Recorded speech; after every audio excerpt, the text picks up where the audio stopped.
Hello प्यारे दोस्तों, कैसे हैं आप लोग? ठीक हैं? मैं नरेंद्र कुमार और स्वागत करता हूं आपका हमारे यूट्यूब चैनल अनूप स्टडी में। दोस्तों, आज की वीडियो में हम लोग पढ़ेंगे लेसन नंबर 9 का 21 नंबर क्वेश्चन से। ठीक है, 21 नंबर क्वेश्चन से सोल्यूशन करेंगे और आगे करते हुए जाएंगे। और कहाँ तक जाएंगे तो इस वीडियो में 10, मैंने पहले भी बताया कि 10-10 का एवरेज लेकर चलेंगे। यदि वीडियो ज़्यादा मतलब क्वेश्चन ज़्यादा शॉर्टली होंगे, ऑप्शनल होंगे, तो क्वेश्चन की संख्या बढ़ सकती है। ठीक है, तो चलिए हम लोग शुरू करते हैं 21 नंबर सवाल से। तो देखिए 21 नंबर सवाल क्या कह रहा है।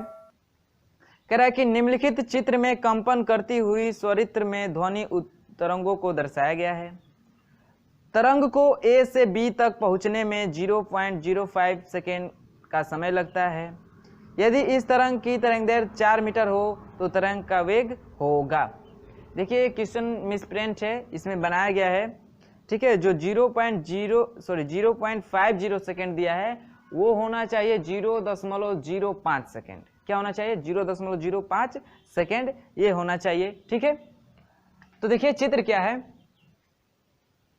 तो देखिए चित्र ये है। ठीक, ऐसे है, ये बिंदु ए है और ये बिंदु बी है, और यहां से ध्वनि चलना शुरू की है ऐसे।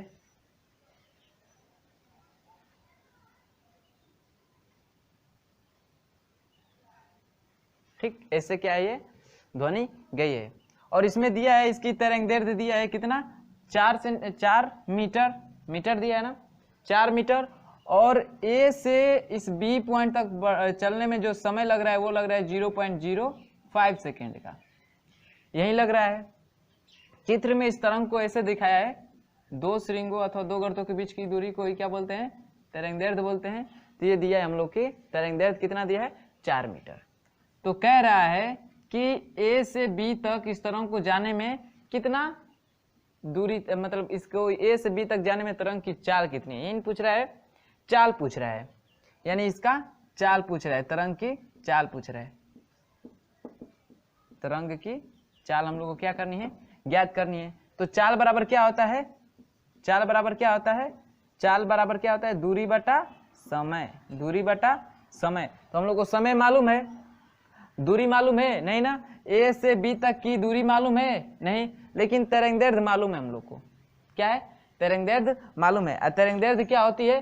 तो एक कंपन में तरंग जितनी दूर जाती है वही तरंगदैर्घ्य होती है हम लोग की। इतना क्लियर है? तो देखिए इसमें कितने कंपन हो रहे हैं। तो देखिए यहाँ से 0 से चलना शुरू किया है और यह फिर यहाँ पे 0 पहुंच गया है, यानी यहाँ से और यहाँ तक कितना हो गया? 1 दोलन। वैसे यहाँ से लेके यहाँ तक कितना हो गया? 2 दोलन। और यहाँ से यहाँ तक कितना हो गया? 3 दोलन। और यहाँ से यहाँ पे 0 पे आ गई तो कितना हो गया? 4 दोलन। यानी 4 दोलन कर रही है। तो 4 दोलन, तो 1 दोलन में कितना है? इसका 1 दोलन करने में जितना दूर जाती है वही तरंगदैर्घ्य होती है, यानी ये 4 मीटर हो गया, ये भी 4 मीटर, ये भी 4 मीटर और ये भी 4 मीटर।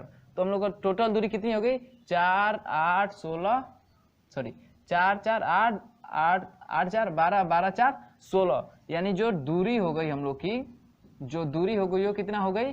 तो 4 गुणे 4 कितना हो गया? 16 मीटर हम लोग की क्या हो गई? दूरी हो गई। तो अब आसानी से हम लोग चाल निकाल सकते हैं। तो क्या होता है? चाल बराबर दूरी बटा समय। तो दूरी कितनी हो गई? 16 और समय कितना है? 0.05। तो इसको सोल्व करेंगे तो क्या हो जाएगा?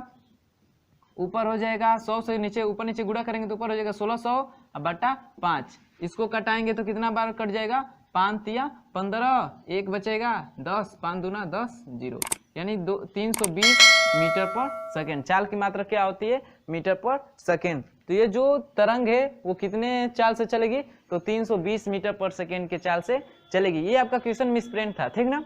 समय में भी क्या किया था? मिसप्रिंट किया था। तो इतना क्लियर है। और चित्र में भी मिसप्रिंट किया है, इसमें 1 दोलन इसमें काट दिया है, ठीक ना? तो ये आपका फिगर है, 4 दोलन में वहां तक गई है, ए से बी तक 4 दोलन में गई हुई है तरंग। और 1 दोलन जो होता है उसकी तरंगदैर्घ्य होती है, तो उसकी लंबाई दिया था कितना? 4 मीटर। तो 4 दोलन में गई है तो 4 चौके 16 मीटर। ए से बी की दूरी 16 मीटर हो जाएगी। आपका समय दिया है, चाल बराबर दूरी बटा समय का फॉर्मूला लगाइए और इससे आप तरंग की चाल ज्ञात कर सकते हैं। तो कितना आया? 320 मीटर पर सेकेंड। तो चलिए ऑप्शन देख लेते हैं कौन सही है। तो 320 मीटर पर सेकेंड 21 का ऑप्शन नंबर सी आपका ऑप्शन नंबर सी क्या है, सही है। ऑप्शन नंबर सी क्या है, सही है। इतना क्लियर है, इतना सबको क्लियर है, ठीक है। तो चलिए बढ़ते हैं नेक्स्ट सवाल की तरफ, 22। तो देखिएगा 22 सवाल क्या है, 22 नंबर का सवाल। देखिए कह रहा है कि किसी माध्यम में ध्वनि तरंग की चाल 440 मीटर पर सेकेंड तथा तरंग की आवृत्ति 200 हर्ट्ज है, ध्वनि तरंग की गणना कीजिए। इसको आप लोग कीजिए, ठीक है। ऐसा सवाल पीछे कई आगे हैं, तो इस सवाल का मैं बस हिंट्स करूंगा, फार्मूला बता दूंगा। आप लोगों को फार्मूला भी याद है, आप लोग कर भी लेंगे, लेकिन मैं हिंट्स कर दे रहा हूं और आप लोग इस क्वेश्चन को सॉल्व करके आंसर को कमेंट में दीजिएगा, ठीक है। तो देखिए क्या क्या दिया है 22 नंबर में, कह रहे कि ध्वनि की चाल दिया है, यानी v दिया है कितना, तो 440 मीटर पर सेकेंड दिया है, और कह रहा है इसकी आवृत्ति यानी n बराबर दिया है कितना, 200 हर्ट्ज। क्या दिया है, 200 हर्ट्ज। तो कह रहा है कि इसकी तरंगदैर्घ्य होगी, लेमडा का मान पूछ रहा है, तो आपका फॉर्मूला v बराबर क्या होता है, n इंटू लेमडा। ये फार्मूला सबको मालूम है, ठीक ना। तो यहाँ से लेमडा निकाल देंगे तो क्या आ जाएगा, v बटा n, और इसी फार्मूले का यूज करके लेमडा का मान पूछना है ना, तो इसी फार्मूले का यूज करके आप लेमडा का मान निकाल लीजिए। v का भी मान दिया है, n का भी मान दिया है, आप आसानी से ज्ञात कर सकते हैं, ठीक है। तो इसका आंसर कमेंट में दीजिएगा। बढ़ते हैं 23 नंबर सवाल की तरफ। देखिए 23 नंबर सवाल क्या कह रहा है, कह रहा है कि घड़ी के घंटे वाली सुई का आवर्तकाल होता है। आवर्तकाल क्या होता है, तो एक दोलन पूरा करने में जो समय लगता है वो क्या होता है, हम लोग का आवर्तकाल होता है। आवर्तकाल समझते हैं ना, आवर्तकाल पूछ रहा है तो आवर्तकाल के बारे में आपको मालूम होना चाहिए। तो आवर्तकाल आप लोग अच्छी तरह जानते हैं क्या होता है, तो एक दोलन पूरा करने में जो समय लगता है वो इसी को क्या बोलते हैं हम लोग, आवर्तकाल करें। तो पूछ रहा है कि घड़ी के घंटे वाली की सुई का आवर्त कितना होगा। जैसे घड़ी है, ये घड़ी है, तो इसमें घड़ी में कितनी सुइयां होती हैं, 4 होती हैं कि 3 होती हैं, 3 होती हैं। एक होती है कि कौन सी, घंटे वाली, इससे थोड़ी बड़ी होती है कौन सी वाली, मिनट वाली, और सबसे बड़ी होती है कौन सी वाली, सेकेंड वाली, ठीक। ये क्या है, हम लोग की घड़ी है। तो जो घड़ी है, घड़ी के घंटे वाली सुई की बात कर रहा है, ये घंटे वाली सुई की बात कर रहा है कि इसका एक दोलन पूरा करने, अरे इसका सॉरी आवर्तकाल कितना होगा, यही पूछ रहा है ना, आवर्तकाल पूछ रहा है। तो सुइयों के बारे में आपको मालूम चल गया, तो इसको हम 12 से स्टार्ट कर देते हैं, ठीक ना। सीधा सीधी यहाँ से ये हो गई घंटे वाली सुई, ये हो गई मिनट वाली सुई, और ये हो गई सेकेंड वाली सुई, ठीक। सबको अलग अलग दिख रहा है ना, सुइयाँ सबको अलग अलग दिख रही है ना, छोटी बड़ी है ना। तो जो सबसे छोटी होती है घंटे वाली होती है, इससे बड़ी मिनट वाली होती है, और सबसे बड़ी सेकंड वाली होती है। तो देखिए सारी सुइयां, टाइम देखते हैं तो टाइम हम लोग का स्टार्ट होता है कहाँ से, 12 से। जैसे 1 सेकेंड होगा वहां से काउंटिंग होती है। जैसे सेकेंड वाली सुई 12 पे है तो 0 है, 0 सेकेंड है। जैसे ही खिसकी, ठीक ना, क्लॉकवाइज जैसे ही मूव की तो 1 सेकेंड, 2 सेकेंड, 3 सेकेंड, 1 पर पहुंच के कितना हो जाता है, 5 सेकेंड हो जाता है। ऐसे चलते हैं ना, तो सारी सुइयां ऐसे 12 से स्टार्ट होती हैं। तो देखिए मान लेते हैं कहीं से भी स्टार्ट करिए, लेकिन इसका एक दोलन पूरा होना चाहिए। जैसे मान लेते हैं मैं यहीं से स्टार्ट करूं, जैसे इसी की वाली घंटे वाली सुई की बात करूं, तो मान लेते हैं यहाँ से स्टार्ट कर रहा हूं, तो एक दोलन कब पूरा होगा, तो जहां से भाई स्टार्ट हुई है फिर एक राउंड मार के वहीं पे आएगी, तभी तो इसका एक दोलन पूरा होगा, तभी तो एक दोलन पूरा होगा। तो कह रहा है कि आवर्तकाल पूछ रहा है, तो आवर्तकाल क्या होता है, तो एक दोलन पूरा करने में जो समय लगता है वही आवर्तकाल होता है। यानी ये जो घंटे वाली सुई है जहाँ से चलना प्रारंभ करेगी और फिर चलते चलते फिर उसी स्थान पे आ जाएगी, तो एक दोलन पूरा हो जाएगा, और उसी दोलन को पूरा करने में जो समय लगेगा वही हम लोग का क्या होगा, आवर्तकाल होगा। तो घंटे वाली सुई कब, यहाँ जैसे मान लो जी 12 से स्टार्ट हुई, तो फिर कब 12 पे आती है, कब 12 पे आती है, तो 12 घंटे बाद ही 12 पे आएगी, ठीक है। 12 से 1 पे जाएगी 1 घंटा में, फिर 2 पे जाएगी 2 घंटे में, 3 पे 3 घंटे में, 4, 5, 6, 7, 8, 9, 10, 11, 12, पुनः 12 बजे ही वहां पे आएगी। तो जो घंटे वाली सुई है उसका आवर्तकाल कितना हो गया, तो जो घंटे वाली सुई है, घंटे वाली सुई का आवर्तकाल कितना हो गया, तो 12 घंटा। उसी प्रकार अगर मिनट वाली सुई का निकाले, तो मिनट वाली सुई कितना, उसका आवर्तकाल कितना होगा, कितना होगा, तो एक चक्कर में कितना जाती है वो 60 मिनट जाते हैं। कितना जाती है 60 मिनट। तो जो मिनट वाली सुई है उसका आवर्तकाल कितना हो जाएगा 60 मिनट हो जाएगा। कितना हो जाएगा 60 मिनट। इतना क्लियर है। और उसी तरह जो सेकेंड वाली सुई है उसका आवर्तकाल कितना हो जाएगा, उसका आवर्तकाल कितना हो जाएगा, तो जो 60 सेकेंड हो जाएगा। सेकेंड वाली जो सुई है उसका कितना हो जाएगा 60 सेकेंड हो जाएगा। क्यों भाई, क्योंकि घंटे वाली सुई 12 घंटे पे भी फिर अपने जगह पे आएगी। जो मिनट वाली सुई है वो एक चक्कर मारेगी तो एक चक्कर में वो 60 मिनट मारती है, यानी 1 घंटा होता है। 60 मिनट का 1 ही घंटा होता है ना, यानी वो एक चक्कर मारती है 60 मिनट, तब जो घंटे वाली सुई है 1 घंटा खिसकती है। उसी प्रकार जो सेकेंड वाली सुई है वो भी 60 सेकेंड लगाती है। 60 सेकेंड यानी 1 मिनट, एक चक्र ये भी मारती है, तब 1 मिनट वाली सुई 1 मिनट की तरफ खिसकती है, 1 मिनट खिसकती है। तो उसी प्रकार घंटे वाली सुई का आवर्तकाल कितना होता है 12 घंटे, यानी घंटे वाली सुई जहां से शुरू करेगी 12 घंटे बाद फिर वहीं पे आएगी। मिनट वाली सुई जो है 60 मिनट चक्कर मारेगी तो फिर अपने जगह पे आएगी। सेकेंड वाली सुई है तो वो 60 सेकेंड मारेगी तो अपने स्थान पे आएगी। तो एक एक दोलन पूरा करती है। घंटे वाली सुई 12 घंटे में एक दोलन पूरा करती है, मिनट वाली सुई 60 मिनट में पूरा करती है, और सेकेंड वाली सुई 60 सेकेंड में पूरा करती है। तो हम लोग को पूछा क्या है घंटे वाली सुई का, तो घंटे वाली सुई का आवर्तकाल कितना हो जाएगा 12 घंटा। तो ऑप्शन मार दीजिए फटाक से ना, ऑप्शन नंबर डी, 23 का ऑप्शन नंबर डी आपका क्या है, क्लियर है। इतना क्लियर है, सबको समझ में आया, समझ में आया सबको। तो चलिए बढ़ते हैं नेक्स्ट क्वेश्चन की तरफ। क्वेश्चन है 24 नंबर का क्वेश्चन की तरफ। तो देखिएगा 24 नंबर क्वेश्चन, 24 नंबर क्वेश्चन क्या कह रहा है, कह रहा है कि घड़ी की सुइयों का गति होता है। घड़ी की फिर बात आई, जो घड़ी की सुइयां होती हैं उनकी गति को क्या बोलते हैं।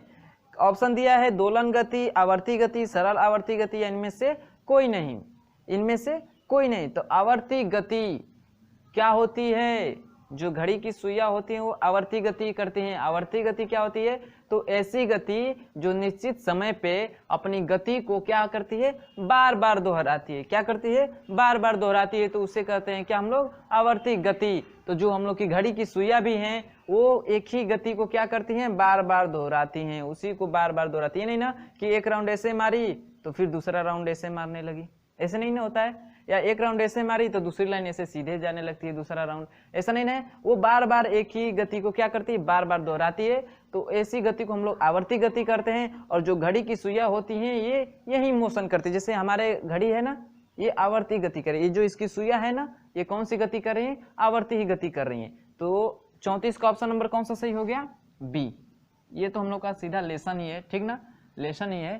सरल उलग तरंग गति एवं ध्वनि के फर्स्ट टॉपिक था आवर्ती गति, उसी को आपको दिया है। आवर्ती गति क्या होती है, तो घड़ी की सुइयों की जो गति होती है आवर्ती गति होती है।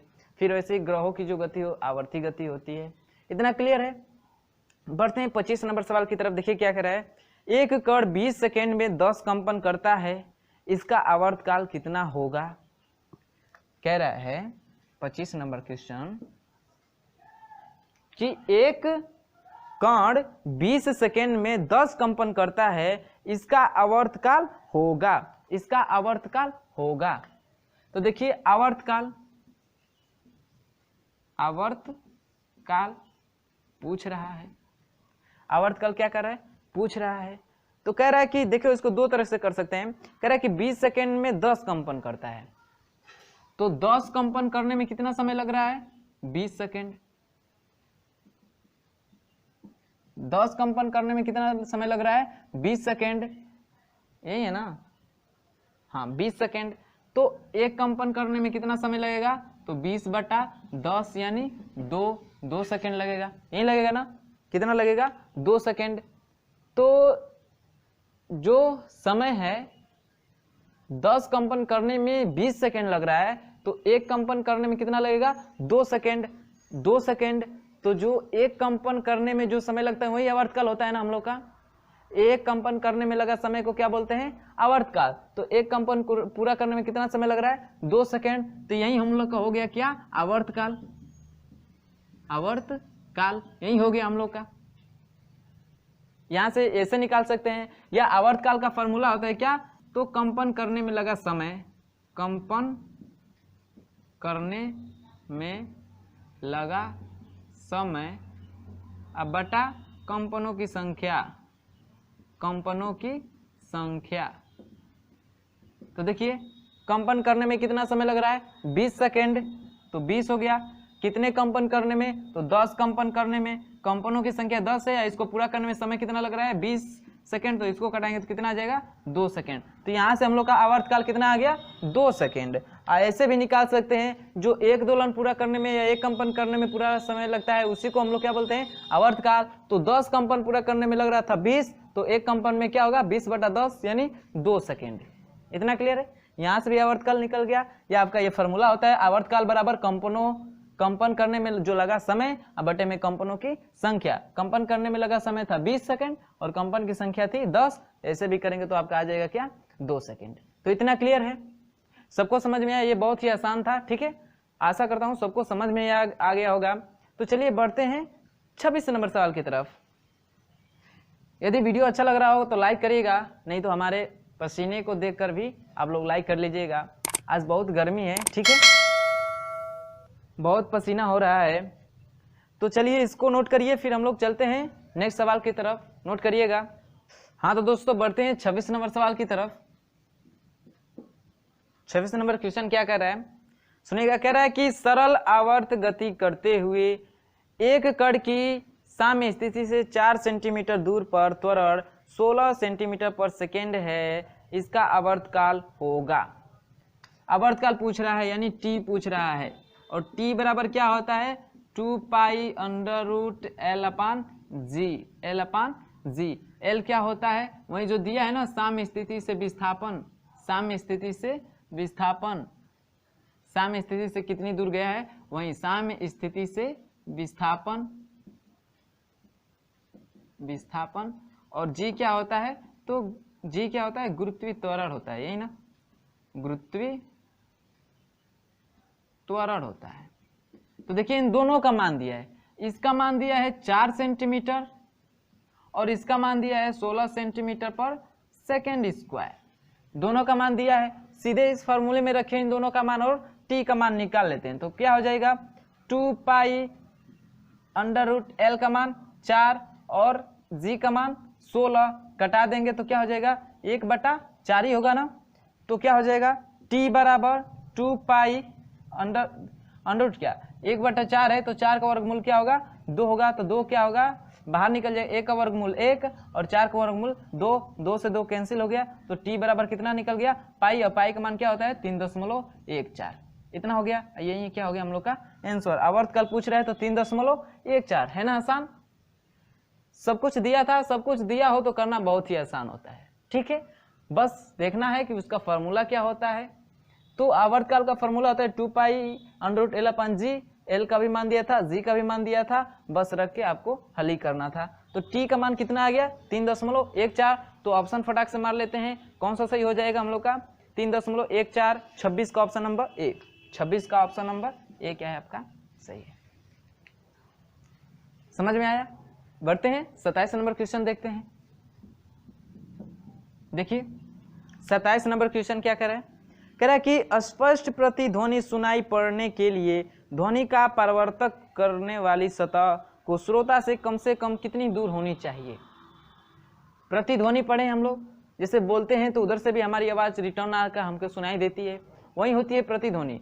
तो जो आवाज किसी से टकरा कर हम लोग को सुनाई देती है, तो उस चीज की और हमारे बीच की दूरी कितनी होनी चाहिए, मैक्सिमम और मिनिमम कितनी होनी चाहिए, तो वो होनी चाहिए 11 मीटर। ये आपको याद रखने वाली चीज है, ठीक है, कि जो मिनिमम दूरी होती है श्रोता और परावर्तक पृष्ठ की, वो होती है 11 मीटर। क्या होती है, 11 मीटर। इसको याद कर लीजिए आप लोग, ठीक है, बहुत लोग पूछ भी देते हैं, तो इसको याद कर लीजिए कि जो 11 मीटर दूरी होती है वो मिनिमम दूरी होती है श्रोता और परावर्तक पृष्ठ के बीच की दूरी की। जो प्रतिध्वनि होती है इतना मीटर दूरी होनी चाहिए कम से कम, तो हम लोग को स्पष्ट सुनाई देगी। पूरी बातें कितना देगी, स्पष्ट सुनाई देगी। यदि इसी की दूरी बढ़ाएंगे तो जो हम लोग की प्रतिध्वनि होगी वो उतनी स्पष्ट सुनाई नहीं देगी। तो 27 का ऑप्शन नंबर कौन सा सही हो जाएगा आपका, बी हो जाएगा। ऑप्शन नंबर बी सही हो जाएगा, ठीक है, याद करने वाली चीज है। 28 देखिए, 28 भी ऑप्शनल है। क्या कह रहा है कि सरल आवर्त गति किस भौतिक राशि के संरक्षण पे आधारित है? तो ये जो होता है आवर्तकाल के संरक्षण पे आधारित होता है। कौन सी गति? आवर्ती गति। ये भी याद रखने की चीज है। तो 28 का जो ऑप्शन नंबर सी है क्या? आवर्तकाल। आवर्तकाल, ठीक है, इसको याद कर लीजिए। 27 और 28 याद करने वाली चीज है, ये टिपिकल चीजें हैं, आप इसे याद कर लीजिए कि जो श्रोता और प्रवर्तक पृष्ठ की दूरी होती है मिनिमम वो होनी चाहिए 11 मीटर, जिससे हमको जो प्रतिध्वनि होती है स्पष्ट सुनाई देती है। और जो सरल आवर्ती गति होती है ये किस संरक्षण पे आधारित होती है? तो आवर्तकाल संरक्षण पे आधारित होती है। इतना क्लियर है? जैसे रॉकेट उड़ता है ना ऊर्जा संरक्षण, हाँ ऊर्जा संरक्षण सिद्धांत पे, तो उसी प्रकार जो सरल आवर्ती गति है वो किस पे होती है? तो आवर्तकाल संरक्षण पे आधारित होती है। इतना क्लियर है? ये याद करने वाली चीज है। चलिए देखिए 29 नंबर सवाल का जो न्यूमेरिकल है इसको सॉल्व करते हैं। तो इसको नोट करिए, 29 नंबर सवाल वालों को सॉल्व करते हैं, ठीक है। तो दोस्तों देखिए 19 नंबर का सवाल, हम लोग 19 नंबर सवाल देखते हैं। सुनिएगा क्या कह रहा है। कह रहा है कि एक कण x के अनुदिश सरल आवर्ती गति कर रहा है जिसका आयाम 4 सेंटीमीटर तथा आवर्तकाल 1.2 सेकेंड है। तो कण द्वारा x बराबर +2 सेंटीमीटर से +4 सेंटीमीटर तक जाने में तथा वापस आने में लिया गया न्यूनतम समय है। देखिए क्या कह रहा है कि एक कोई कण है, ठीक, कण है और वो किसके अनुदिश काम कर रहा है? तो x के अनुदिश क्या कर रहा है? गति कर रहा है। वो भी कौन सी? सरल आवर्ती गति, मतलब सीधी रेखा वाली, यानी x यही होता है ना, जैसे एक्सिस खींचते हैं हम लोग, तो ये होता है हम लोग का x, ये y। तो x के अनुदिश गति कर रहा है, मतलब ऐसे गति कर रहा है और फिर इसी पे आवर्ती गति, मतलब गति को बार बार दोहराएगा, मतलब जा रहा है फिर आ रहा है, जा रहा है आ रहा है, ऐसे कर रहा है, ठीक है। तो कह रहा है कि उसको जिसका आयाम 4 सेंटीमीटर तथा आवर्तकाल 1.2 सेकेंड है, यानी 4 सेंटीमीटर तक, इधर 4 सेंटीमीटर तक विस्थापित होने में जो उसको समय लग रहा है, यानी इधर से 4 आयाम क्या होता है? एक तरफ अधिकतम विस्थापन, तो यहाँ से जितनी दूर अधिकतम जा रहा है वो कितना है? 4 सेंटीमीटर। कितना है? 4 सेंटीमीटर। और यहाँ से जाकर यानी आयाम तक 4 सेंटीमीटर आयाम है तथा आवर्तकाल 12 सेकेंड है, और इसका जो आवर्तकाल है वो कितना है? 1.2, 12 नहीं 1.2 सेकेंड है, ठीक है। तो भाई यहाँ पे क्या होता है? 0। तो 0 से 4 तक जाने में जो समय लगेगा वो कितना लगेगा? तो जो समय लगेगा x बराबर 0 से x बराबर 4 तक जाने में लगा समय, वो कितना हो जाएगा? तो जो समय होगा वो होगा t/4, यानी आवर्तकाल बटा में 4। तो आवर्तकाल कितना है? 1.2 और आयाम कितना है उसका? 4/4 है, और इसको करेंगे तो कितना आ जाएगा? 4 × 12 यानी 0.3 सेकेंड लगेगा। यानी यहाँ से उसको अधिकतम 4 सेंटीमीटर तो जो विस्थापित हो रहा है, यानी x बराबर 0 से x बराबर 4 तक जाने में जो समय लगेगा वो कितना लगेगा? 0.3 सेकेंड। हम लोग को निकालना क्या है कि +2 से लेके +4 तक जाने में, यानी इधर भी +2 होगा कोई, तो +2 से लेके +4 तक जो जाने में जो समय लगेगा वो कितना लगेगा, तो उसको निकालना है। तो हम लोग को 0 से लेके 4 तक का समय निकाल दे और 0 से लेके 2 तक का समय निकाल दे, तो 0 से लेके 4 तक और 0 से लेके 2 तक जो समय लगेगा, इन दोनों का ही अंतर होगा ना, इस बीच वाले का 2 से लेकर 4 तक का वही होगा ना। तो इसलिए हम लोग निकाल रहे हैं 0 से लेकर 4 तक का समय निकाले हैं, तो वो कितना होगा? तो t/4 हो गया, ये निकल गया। फिर कह रहा है कि x बराबर 0 से हम लोग निकाल लेते हैं x बराबर 2 तक विस्थापित होने में या जाने में, विस्थापित होने में लगा समय t हो, क्या हो? समय लगा t हो, तब क्या होगा? t हो तब क्या होगा? तो तब जो होता है y बराबर, हम लोग का फॉर्मूला होता है y बराबर a sin ओमेगा t, ठीक है। और यहाँ पे हम लोग को वैल्यू पुट करना है, y बराबर 2 वैल्यू पुट करना है और a बराबर कितना वैल्यू पुट करना है? 4 पुट करना है, क्योंकि हम लोग को 2 से लेके 4 तक के बीच की निकालना है, ठीक है। तो चलिए वैल्यू पुट करते हैं, यहाँ पे करते हैं इसको, तो कितना हो जाएगा? देखिए y की वैल्यू 2 रखना है, a की वैल्यू 4 रखना है, तो क्या हो जाएगा 2 बराबर 4 साइन, देखिए ओमेगा बराबर क्या होता है, ओमेगा बराबर होता है, यहाँ पे देख लीजिए ओमेगा बराबर होता है 2 पाई अपान टी होता है, 2 पाई अपान टी। ओमेगा क्या है, तो कोणीय वेग होता है, ठीक है।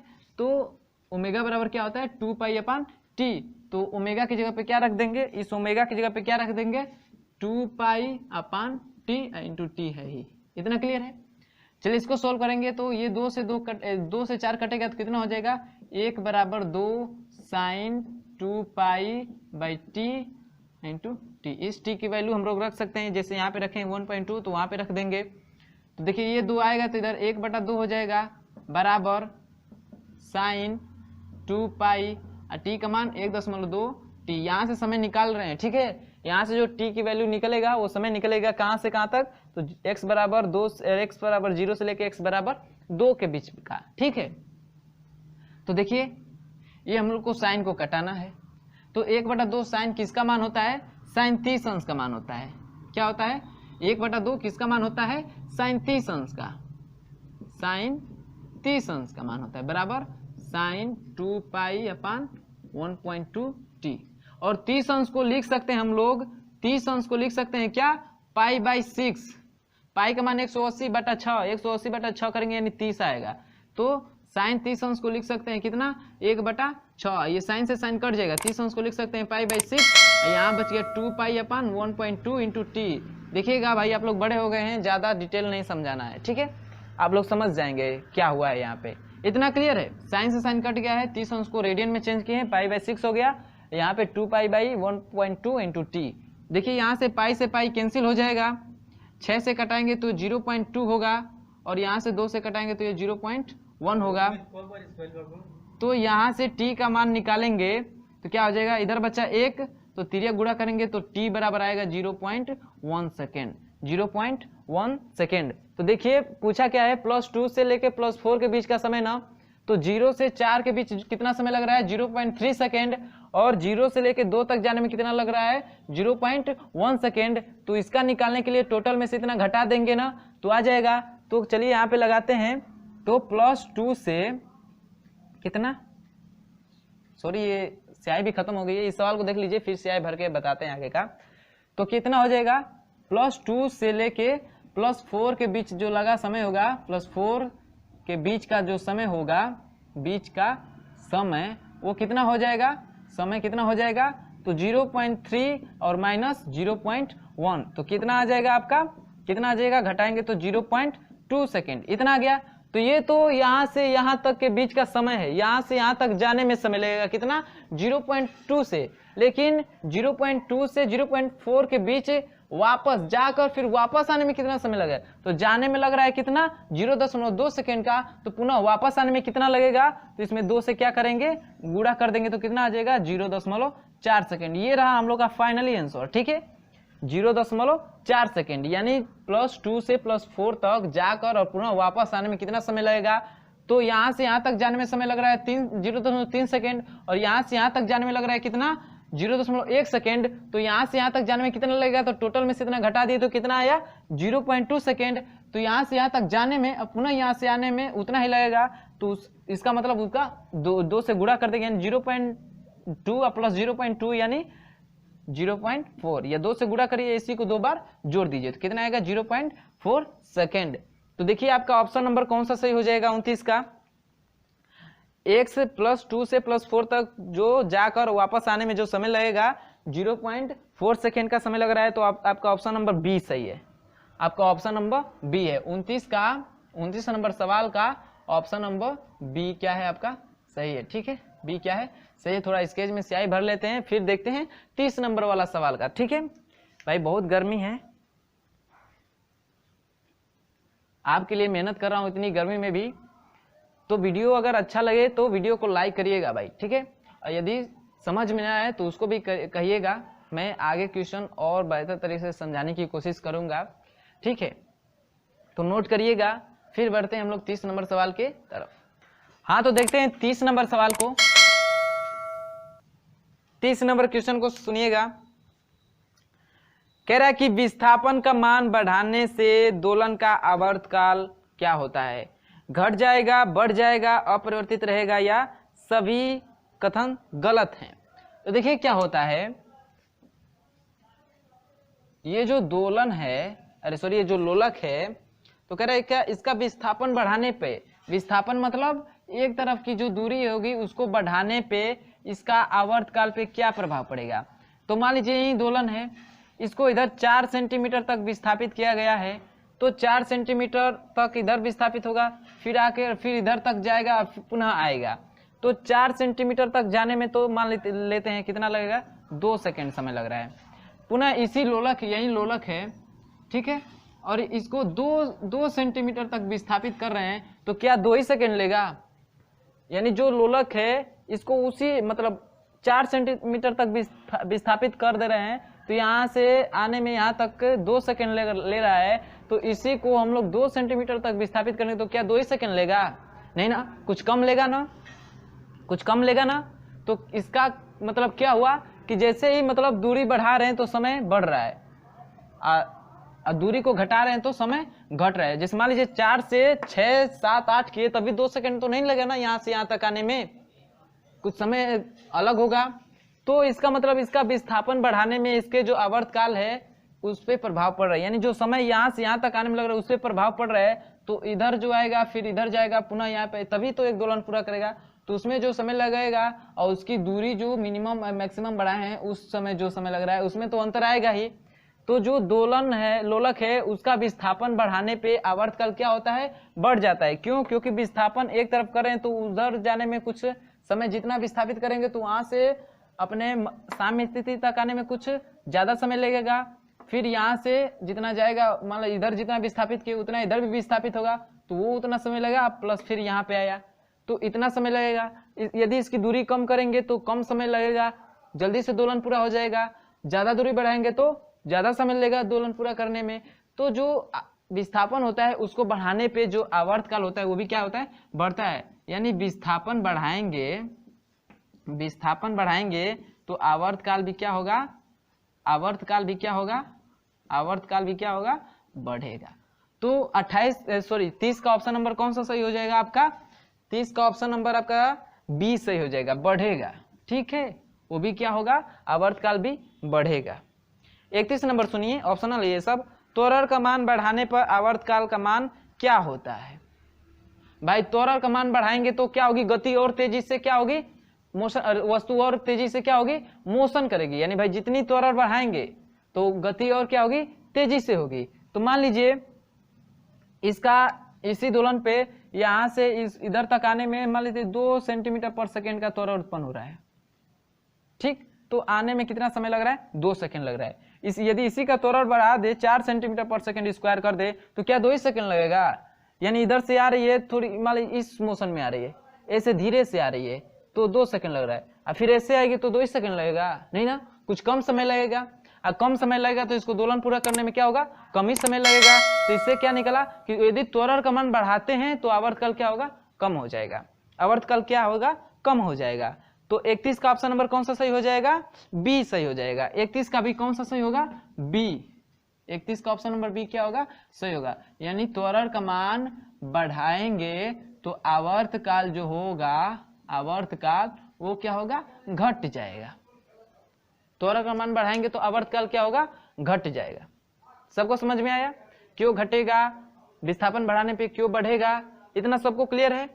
इतना क्लियर है तो चलिए अगला क्वेश्चन देखते हैं। 32 नंबर का क्वेश्चन, 32 नंबर क्वेश्चन क्या कह रहा है, कह रहा है कि सरल आवर्ती गति में किसी कण का विस्थापन धीरे धीरे घटता जाता है तो उसका आवर्तकाल क्या होगा, उसका आवर्तकाल क्या होगा। तो ये जो विस्थापन है, एक 30 नंबर पे इस सवाल पर समझिए, इसका विस्थापन बढ़ा रहे थे तो आवर्तकाल क्या हो रहा था, बढ़ रहा था। यदि इसका विस्थापन घटाएंगे तो आवर्तकाल क्या होगा, घटेगा। आवर्तकाल क्या होगा, घटेगा। तो आप सिंपली मार सकते हैं 32 का क्या शून्य हो जाएगा, नहीं ना, नहीं बदलेगा, ये भी नहीं, बढ़ जाएगा, बढ़ेगा नहीं ना, घटा रहे हैं तो घटेगा ही ना, तो क्या होगा, कम हो जाएगा। तो जो 32 नंबर सवाल है उसका ऑप्शन नंबर कौन सा सही हो जाएगा, आपका डी सही हो जाएगा। इतना क्लियर है, 32 तक क्वेश्चन सोल्व किया ना। तो 32 तक आपको समझ में आया होगा तो वीडियो को लाइक करिएगा, और जिन्होंने हमारे चैनल को सब्सक्राइब नहीं किया है तो वो चैनल को सब्सक्राइब कर ले, जिससे हमारे जितने भी नए वीडियो अपलोड करेंगे उसके नोटिफिकेशन आपको समय से मिलते रहें। तो मिलेंगे अगले वीडियो में 33 नंबर क्वेश्चन के साथ। तब तक के लिए आप लोग खुश रहें। धन्यवाद।